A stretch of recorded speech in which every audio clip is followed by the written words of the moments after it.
Hey Melissa, this is Dr. Scott. So I have some feedback for you on your literature review. And I see where you're at right now. You have, it feels like, way more information than can fit in 4 pages.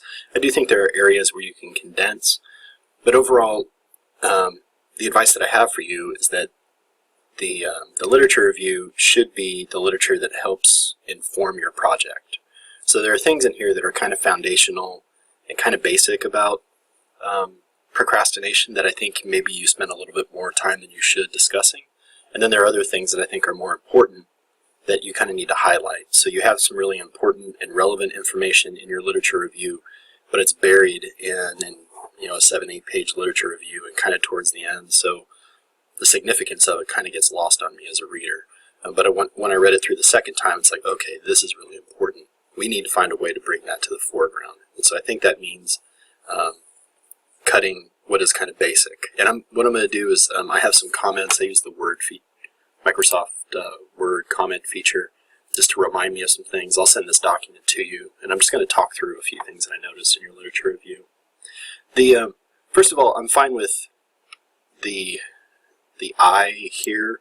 I don't think the literature review is probably the place in a qualitative study where I could be, where I should probably be removed. The rest of your study, like, I needs to be in there, but the literature review is your review of the literature, and unless your writing style for this project is going to be very personal, this may not be a good fit. I'm okay with it a little bit, but I think later on there might be a little bit too much of it.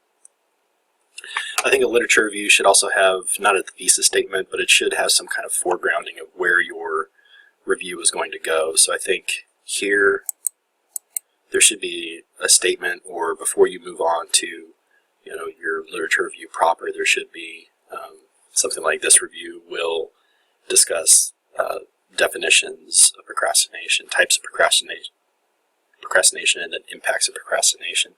I think that would be very helpful for your reader. Also, this is kind of a stylistic thing. It's also probably something that you see in the Writing Center a bit.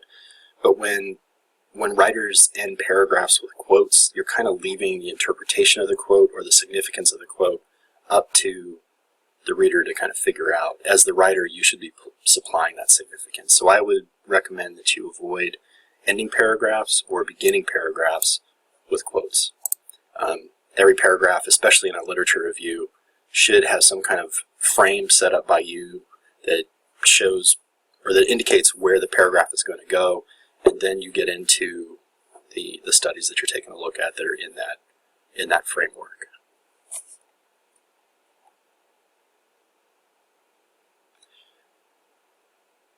What I said at the beginning about using literature that informs your project, that starts to get relevant pretty quickly here. So you end this section with your definition of procrastination. I think what's necessary here, and I think you can kind of condense and paraphrase a bit more. I think you quote maybe a little too much, and maybe that's what's taking up a lot of time. I think you can, or a lot of text, you can paraphrase some of the definitions that others have had about procrastination, and then explain how those different definitions have kind of informed your definition. So you more or less have up here, that's this person's definition, that's this person's definition, this other person's definition. I've got my definition here, but there's no conversation about how those other definitions kind of inform your own. Now, this is the part where your bias, I don't think it's, I like that you're saying this here. I hope to keep an open mind during my research. I think in a literature review you can kind of just take that out. Because you're doing phenomenology, you're going to have that bracketing section, which will probably go after the literature review. And this kind of conversation, totally relevant there. Here, maybe not so much. Consider moving that to your bracketing section. And I think any of those like personal references to your perceptions of procrastination, the literature review, or not the literature review, the bracketing section is probably the place for that. This was the section, you more or less have a section that's built around one study. which really isn't a literature review. It's kind of a summary of one particular scholar's take on an issue. So for me, this section probably seemed the least, it seemed the shakiest. It's like if you're looking for something to kind of cut wholesale, like unless this is really important to your study, maybe this section kind of goes away. If there was a reason for you to keep it, it needs to be clear. But right now, it's kind of, there's actually more of Jaffe here than you, and that's kind of an issue.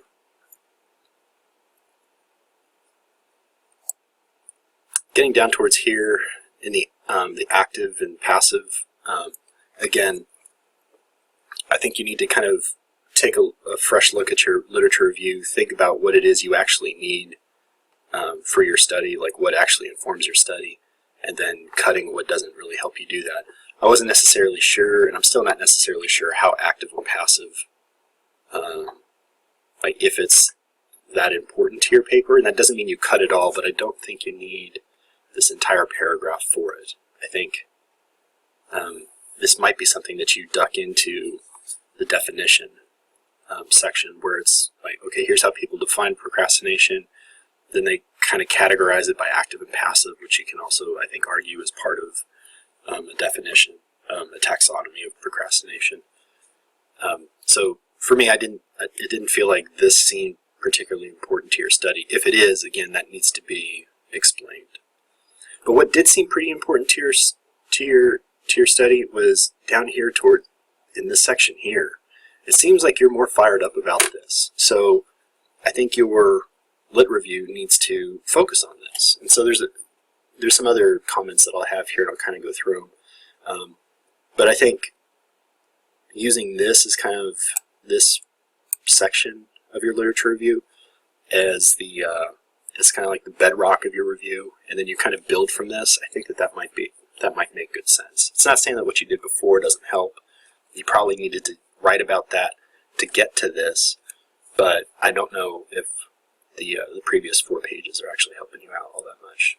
Okay, so smaller things. 1, use section headings up here. This is still in normal. Let me mess around with Word here real quick to show you what I'm talking about. So this is still normal text. So you're not going to have a nice, let's see if we go to View, Navigation pane, you're not going to get a nice table of contents that's going to help you out, so there's no headings over here. But if we were to go to Home, now we go to Heading 2, now we got a heading here, okay? And then you have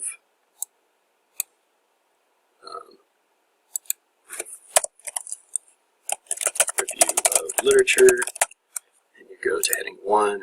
Now you're starting to see a table of contents kind of come together. Your review of literature. Here's a section.